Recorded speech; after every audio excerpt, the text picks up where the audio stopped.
Kun raadiyoo sagalee Oromooti. Raadiyoon sagalee Oromoo torbanitti guyyaa 3 wixata roobii fi sanbata galgala keessaa sa'a 7 hamma 7 walakkaatti kan isiniif darbu. Tamsaasni dambalii gabaabaa meetir baandii 16 yookaan kiiloo heerzii 17,850 fi karaa intarneetii oromovoice.org darbu kun amma jalqaba. Kun raadiyoo sagalee Oromooti. Harri ebala 13 bara 2016. Qophiin har'aaf qabnu tibbanaa fi mala jireenyaati. Tibbanaan keenya gaafatamaa jaarmiyaa qeerroo idil addunyaa waliin gaaffii fi deebii godhe isiniif dhiyeessa. Aliyyi malli jireenyaa har'aa maalirratti xiyyeeffata?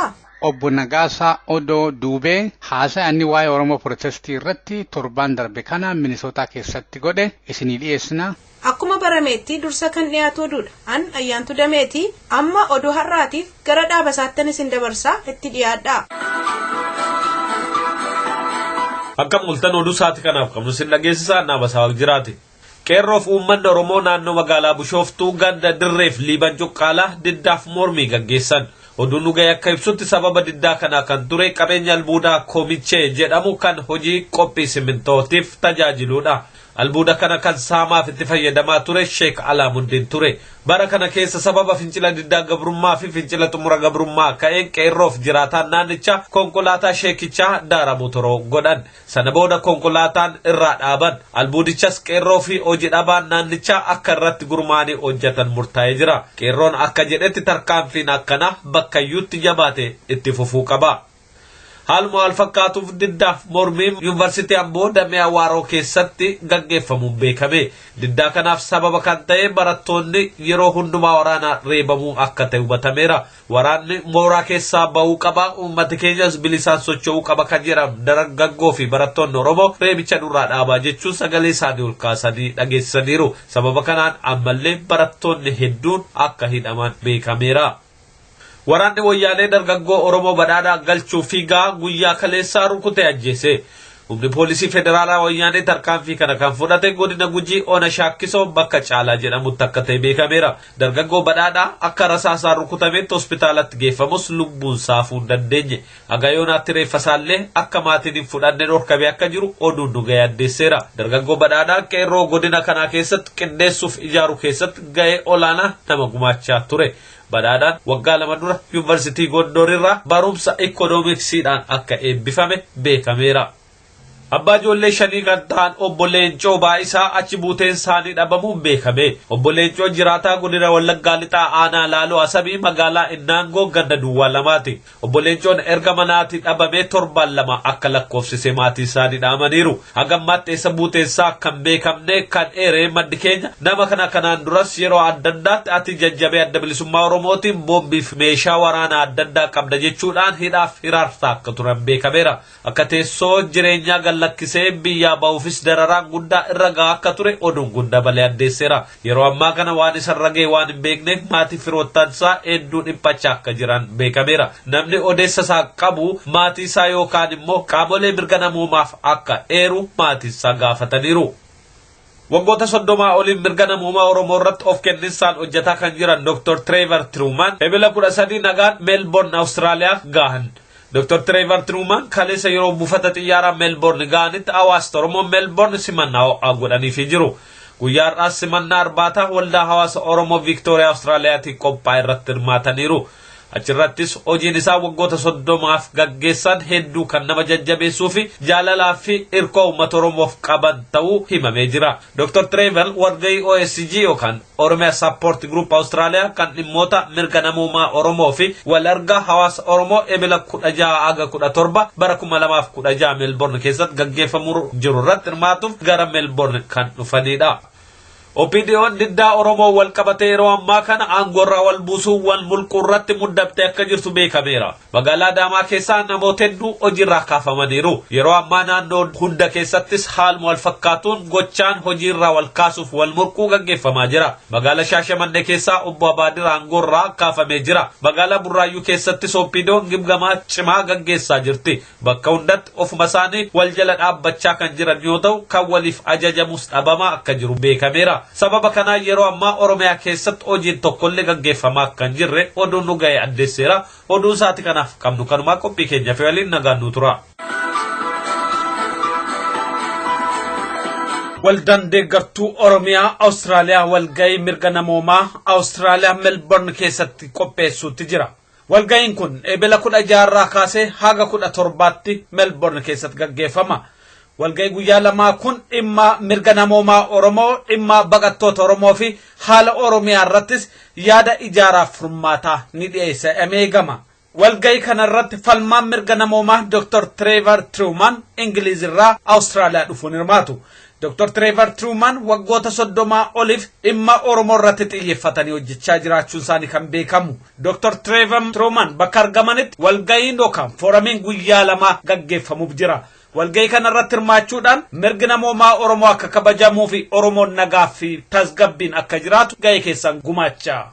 Waldaa deeggartuu Oromiyaa Awustiraaliyaa.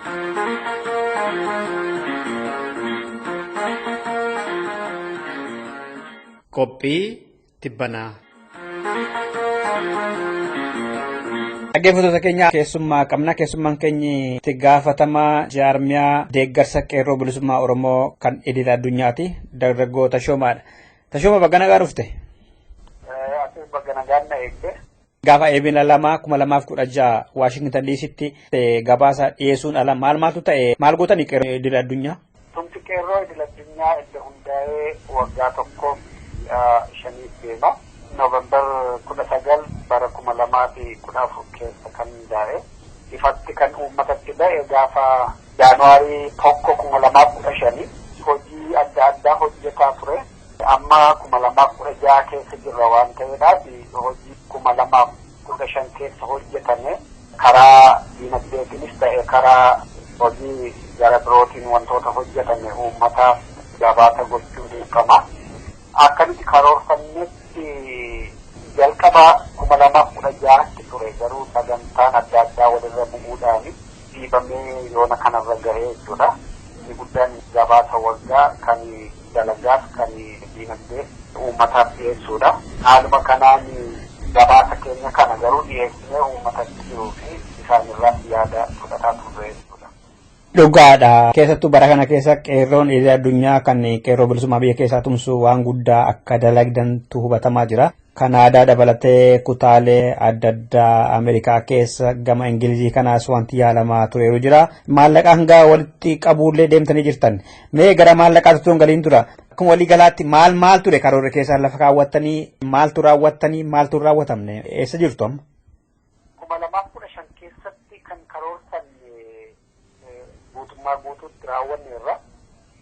Guutummaa guutuutti hooggansiin jedhu wantoota karoorfanne sanaati dabarreeyyuu wantoota hojjenneerru qabna.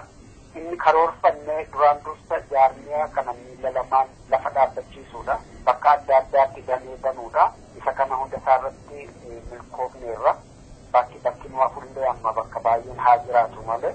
Isaan kana maqaa fi tuquudhaa fi Ameerikaa kana keessatti naannoo Siyaatil, Ohaayoo, Atlaantaa, Minisootaa, Boston, Kaalifoorniyaa kana ganaa hin fixanne irra jirra malee bakka kanatti hundeeffanneerra. Kanaadaa irratti Kaalgaarii, Torontoo irratti hundeeffanneerra. Yeroo dhiyoo keessatti immoo haalduree hundumaa kan xumurree itti seenneerru Edmonton, Brooksii fi Ottawaatti haalduree hundumaa xumurree itti seenneerra. Koreenis dhaabbatanii jiru jechuudha. Xalaan isaanii jenne garuu dhaabneerra yeroodhaaf jennee dhaabneerra. Koreen hojii keessa seenaniiru. Inaugureeshin isaanii qophaa'aa jiru. Awustiraaliyaatti akkuma biyyaatti iyyuu hayyamaa tumsa qeerroo idil addunyaa jalatti baafatanii dameen achitti hundaa'eera. Gara Awurooppaa kana gara biyya Ingiliiz, Jarman, Noorweey, Siwiidin, Neezerlaandi kanatti namoota quunnamtii goonee hojii keessa seenaa jirra. Eejiyaatti Dubaay, Kuweet, Saawud Arabiyaatti akkasuma jalqabameera. Afrikaa keessatti illee Saawud Afrikaa, Keeniyaa, Ugaandaa fi biyyuma Oromiyaan keessatti argamtu kana biyya Itoophiyaa keessatti illee karaa harka lafaa jalaatiin ijaarramee jirra jechuudha. Isaanitu iyyuu hojjamalee isinii kennan natti fakkaata. Maaliif qeerroon bilisummaa Oromiyaa inni haadhoon biyya keessa jira? Nuti tumsa qeerroo lafa jalaan hundeessine qeerroo bilisummaa akka isaan gargaaran gooneerraa jechuudha. Malee qeerroon bilisummaa ammaa biyya keessa jira. Nutu isaaniif jennee dhaabbanne garuu uummatuma achi jiru qabeenya qabaniin akka faana dhaabbatanii dhibbooyyuu karaa lafa jalaa achitti illee hundeessineerraa jechuu barbaade. Amma warra biyya jiruun quba wal qabaatu jechuudha warra biyya keessaa kun. Tole kun egaa amma ijaaruudhaan maallaqaanoo eessa geenya hagam walitti qabna jettanii maarra geessanii jirtan? 2015 karoorri keenya guddaan dameewwan ijaaruudha. Sana keessatti gara maallaqaatiin irratti hojjenna jenne 2015 keessa walumaa galatti maallaqa doolaara Ameerikaa 1,168 fi saantiba 20 walitti qabne. Kana keessaa asitti baasiiwwan adda addaa keessaa ta'ee inni hafe dhibbatti qeerroo bilisummaa bira gahee sochii isaan gaggeessaa jiran utubee jira jechuudha. Kanumaan immoo 2016tti karoora dameewwan banuu edda hanga tokko miila lamaan lafa ejjechifannee booda gara maallaqa walitti qabuutti deemne 2016 jalqabamee hanga ammaatti doolaara Ameerikaa 1,100 fi 3,893 fi saantima 76 karaa baankii galii kan ta'ee fi karaa kaashii galii kan ta'e yoggaa ta'u doolaara Ameerikaa 7,000 fi 370 immoo karaa GoFundMe online karaa jedhuutiin walumaa galatti doolaara Ameerikaa 1,100 fi 11,000 fi 263 saantima 76 tumsa qeerroo idil-addunyaatti galii ta'ee kana keessaa harki caalaansaa qeerroo biyya keessaa bira ga'ee sochii amma isaan gaggeessaa jirani haalaan utubee jira jechuudha. Amma yoonaatti kanarra jirra. Ammoo walitti qabame himuumaaf waan goone malee odiitiin dhuma waggaa irratti hojjetama. Maallaqni jaluma jalaan jala waan ta'eedhaaf yoggaa waggaan baajetaa dhumu baajenni sun cufameeti odiitiin godhamu. 2015 doolaara Ameerikaa 21,000 fi 968 saantima 20 kan walitti qabame. Inni kunis kan inni irraa walitti qabame public donation kan uummanni kennani. Hawaasa Oromoo naannoo Washington DC irraa Seertii Minisootaatti qophaa'e irraa galiin gurgurtaa tiishartii irraa miseensota irraa walitti qabuudhaan kanarraati argame galiin kuni. Baasiin adda addaa ture egaa yoggaa waan goonuu galma kireeffachuun ture, nagahee piriintii gochuun ture, filaayerii, weebsaayitii. Beekamaadha. Baasiin adda addaan jiraata. Yeroo sanatti baasiin keenya ol ka'aa ture waan ta'eedhaaf yoggaa Minisootaa irratti qophiin qophaa'e keessummoonni asii dhaqaniiru, sirbitoonni asii dhaqaniiru ta'anii illee kan kaffalanii jira ture. Baasiin walumatti 10,215 fi saantima 5 ture. Kanarraa kan hafe naannoo 11,000 fi 600 wayi kan ta'u gara biyya gaheeraa jechuudha. 2016 immoo gara 100 argatanii jirtan. Walumaa galatti 100 fi 11,000 fi 263 saantima 76 kan walitti qabame 2016 qofadha. Qeerroo fi maatii qeerroo waan guddaadha. Hirmaannaan hawaasa Oromoo bara darbe 21 ture bara namuu 100 kaleera. Dabaleera Oromoon hirmaannaa isaa onnee ka'e jechuu dandeenya cimaadha yookaan immoo qeerroon cimee walitti qabaa jira yookaanis immoo Oromoon akka gaariitti socho'aa jira jechuu dandeenya biyya kanatti. Kan baay'ee si ajaa'ibu sochiin uummata yookiin hawaasa Oromoo biyya alaa jiru baay'ee daran akka dabaleeru danda'anii hubadhu. Sababni isaas maallaqni akkaawuntii natti galuu isaa argina. Namni maqaa isaallee osoo hin dhahin akkaawuntii namoonni gashanii fi ajaan baay'eetu jiru. Kun immoo kan agarsiisu qabsoo biyya keessatti gaggeeffamutti jiru kana qabsoon kun anaanis na ilaallata kan kooti jedhee uummanni ka'uu isaati kan nutti mul'isu. Amma 2016 edda seenee ji'a 3dha. Ji'a 3 keessatti dhagaa maallaqni hammi kanaa kan walitti qabame. Kuni waan guddaadha jedhee yaada. Haaluma isaan gorsa sii kennanii bilbilaanii maal goona jedhanii si gaafatanirraa namoota baay'ee irraa biyya adda addaatirraa yoggaa laaltumooyyuu uummanni qabsoon kun kan kooti jedhee fudhatee akkasii keessatti galee hirmaataa jirudha kan mul'isu. Amma namni baay'een isin beeku ta'a amma karaa ergan kanamee karaa kam isin qaqqaba horiin kun amma qeerroo bilisummaa Oromoon kun bakka bu'aa Oromooti. Ka Oromoo hidhameefis ajjeefameefis madaa'eefis mana hidhaa jiruufis isatu qaqqabsiisa jedhamee abdatama dhugaadha. Amma warra hin beekneef akkamittiin isin qaqqabsiisu maallaqa kana karaa kam erguu danda'a namni amma kanaan dura hin beekne har'a yoo sagantaa kana dhaga'e akkamittiin maallaqa kana isin qaqqabsiisa maqaan baankii keessanii maalidhama biyya eessaati lakkoofsa meeqadha akkamittiin? Facebook irraa website irraa argatu Wells Fargo branchii as Maryland keessatti kan banameerudha. isaa fi akkaawuntii nambariin isa lakkoofsa akkaawuntii fi lakkoofsa raawwatarii isaa achumarra jira.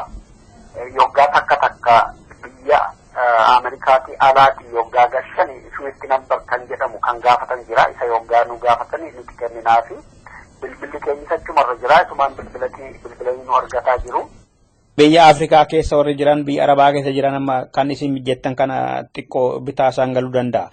Swifti kan akkamitti argatu? Isumaan iyyuu akkamitti argatu? Baankii keessanii akkamitti argatu? Facebook keessanii iyyuu akkamitti argatu? Karaa kamiin sin gaafachuu danda'u? Bilbila keessan hoon beekanii akkamittiin? Qeerrosupport.org yookiin immoo qeerroo.org irraa hin argatu. Hundum achirra jira. Kan qeerroo bilisummaa qeerroo.org-dha. Kan keenya immoo qeerrosupport.org-dha. Achirraa argatu. Bilbillis akka lakkoofsa akkaawuntiis lakkoofsa raawwatariis achumarra jira.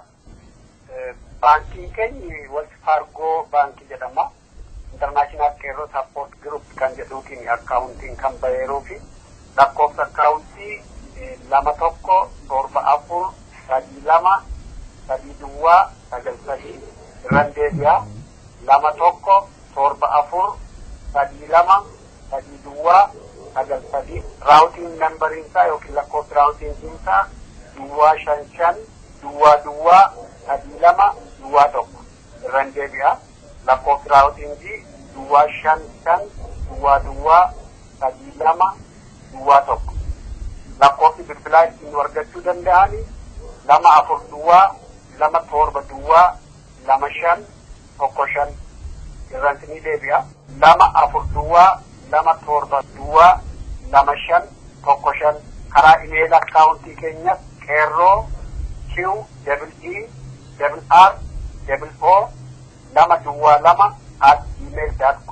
lakkoofsa sanduuqa poostaa keenyaa 5544 Georgia Avenue Washington DC jedhanii nu argachuu danda'u. Dhumarratti dhaamsa walii galaa yoo qabaattan carraasinii kan tumsa qeerroo bilisummaa addunyaa. Nuyi kan ijaaramne qeerroo biyya keessaa gargaaruuf. Sochiin qeerroon biyya keessaa sochii amansiisaa egeree Oromiyaa dhimma uummata Oromoo birmadummaa biyya Oromiyaatiin haala amansiisaa irratti dhaabbatee kan socho'aa jiru waan ta'eedhaaf nuti immoo isaaniin gargaaruuf dhaabbanne waan ta'eedhaaf wanti uummata Oromoo irraa ta'e uummata dimookiraasii mirga uumamaa namaatti kan nama nurraa nu ga'e hundumtuu kallattiidhaan isaaniif deema. Darsuu yoo gaafatte uummata Oromoo hundayyuu biyya alaa jiranii qeerroo ni jaallattu yoo jettee iyyiin jedha. Waan qeerroon biyya keessaa gochaa jiru qabsoon itti jiru kana ni jaallattaa deeggaruu barbaadaa yoo jettee iyyiin jedha.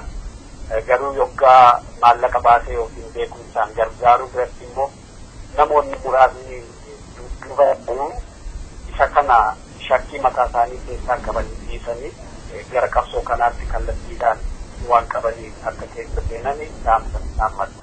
Dargaggoota Shoomaa Du'ataa tumsa qeerroo idil addunyaa gaafa ebila 2016 Washington DC'tti karoora waggaa darbee fi gabaasa herrega wayita dhiyeessitan bara dhufuufis maaltu akka godhamuu jirratti si dubbisee jira fayyaa ta'ee Tashooma galatoon ulfaadhu.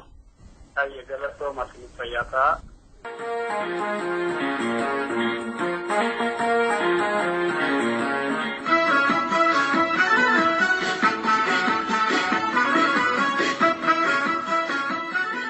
Akkam jirtu dhageeffatoota keenya kun sagantaa mala jireenyaati. Ani qopheessaan keessan Aliyyi Galatooti itti dhiyaadha. Qophii keenya kaadhaa keessatti obbo Nagaasaa Odoo Duubee haasaa inni waa'ee Oromoo Protestii irratti torbaan darbe kana Minisootaa keessatti godhe isinii dhiyeessina itti dhiyaadha. Oromoo Protestii kan ani The Oromo Awakening jedhaani dammaqiinsa Oromoo jedhee yaama yookaan immoo The Oromo Revolution jedhee yaama.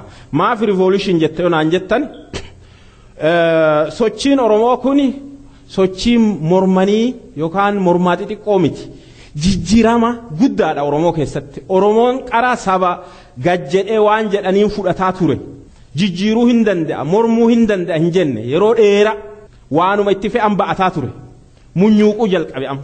Waan itti fe'an san ifirraa darbuu jalqabe. Jijjiirama guddaa society keessa jijjiirama hawaasa keessa dhufe malee jijjiirama nama muraasaan yookaan jaarmiyaa onniidhaan dhufee muti. Jijjiirama in argitanii irreecha fahin dhagartan.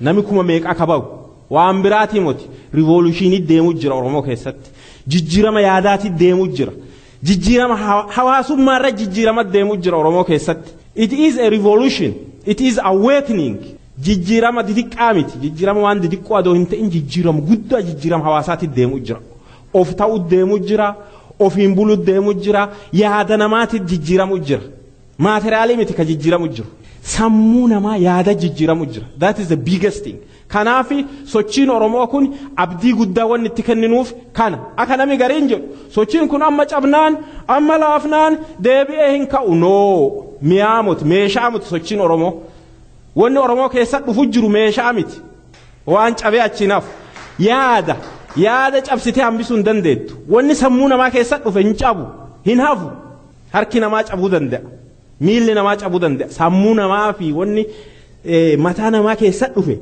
this is not tangible thing it is intangible waan nami cabsuu miti nami tokko nama waa hojjetu nama waa jijjiiru yoo isallee ajjeeste bar yaadi isaa hin du'u take the greatest philosophers take Socrates ajjeefameeraami warri Greek Socrates ajjeese yaadi isaatii philosophiin isaa du'e nulleen barataa baane Jesus fuudhanii fannisan barsiisi isaatiif yaadi isaa hin duune the prophets Lenin faa fi maanii fallee laala isaan haa du'anu malee yaadi isaanii hin duune wanni oromoo keessa dhufaa jiru yaada san yaada jijjiirama waaraa fidu dhufu jira yaada bilisummaati dhufu jira yaada nu ofiin buluu hin dandeenna jedhu oromoo keessa uumame dur hin jiru oromoo wal bulchuu hin danda'a oromoon tokko ofiin buluu hin dandeenna bilisummaadhaaf uumamne yaada jedhu dhufe oromoo keessatti dur lakkiinu namaa gadii jedhaa ture nu waliin dandeennu waliin bulchinu jedhee yaadaa ture oromoo ka cabse yaada santi cabse qarallee amma yeroo hedduu nami waan jedha oromoo qawwee cabsee jedha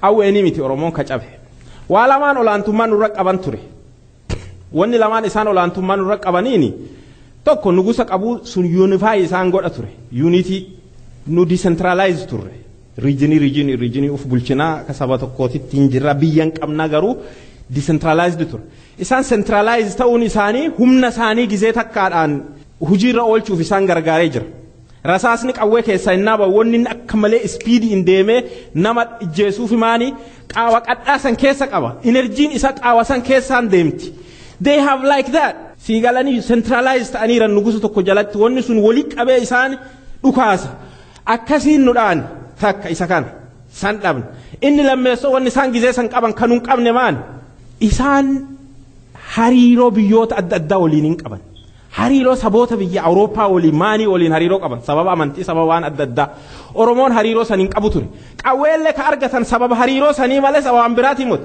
qawwee isaan tumanii godhatanii hin godhan hariiroo san qaban do we have that now that's the question kaleessa akkasii ardhaho hariiroo akkasii san diriirfachuu dandeennee jirra why not now ardhaho hariiroo warra biraa waliin namoota waliin hojjennuyyuu namoota tokko oromoon namoota biraa kan adoonni jedhu danda'e namoota biraa san akkasi godhuuf garuu qara yaadi jiraachuu qaba akkaataa nama san ittiin handle goon nama kana yoo akkam jedhee itti hime nami kun waan kana keessa galaka jedhu sirriitti barnooti jiraachuu qaba sammuun keenya qaramuu qaba jechuudha akkaataa waan keenya itti himannu beekuu qabna the unity dhufeera hin hafa ammallee solutionii wama kana wantootuma kana waan biraatii muti okay waan gara maqaa waan Oromo awakening or kana jedhee eegarraa ba'een duuba qabsoon tokko bakka ga'uuf akka namni siyaasaa durii jedhaa ture warruma sooshaalizimii kana jedhaa ture isaanirraa fudhatee Hayilee Fidaa akka jedhaa ture jira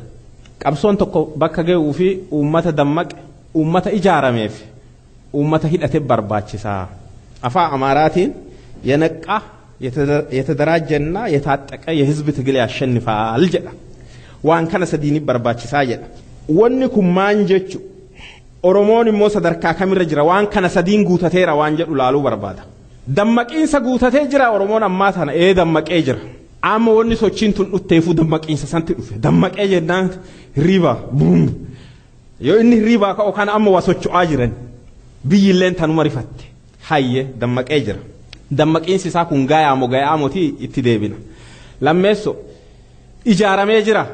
ijaaramee jira yookaan ijaaramee hin jiru jedhii isaan dura ijaaramuun maal waan jedhu halaallu maan ijaaramuun mani ijaarama mani yoo ijaaramu akkami ijaarama eellicho jira gubba hagubbaa xaaraasaa ni godhamu jira.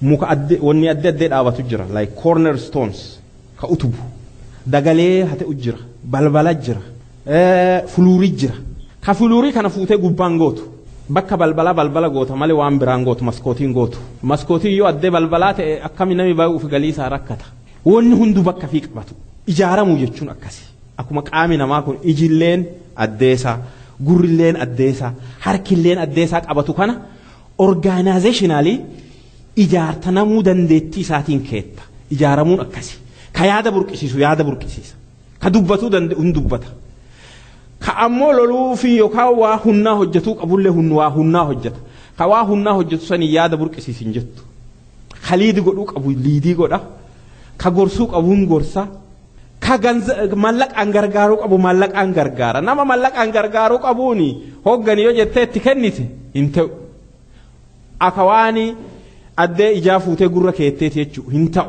it has to be organized ta'uu ijaaramuu jechuun wanni hunduu addee fi yoo qabatte nami miidiyaa fi yoo hojjete ka leadershipii wanni namuu yoo bakka fi qabate that is being organized ijaaramuun isa malee waan dhibii moti ijaaramuu jechuun cadhisaniitu waliin dhufuu yookaan wanni hujii addaan qoqqoodatanii noo yookaan dhaaba siyaasaa jedhanii sagantaa siyaasaa maal godhanii qofaa moti.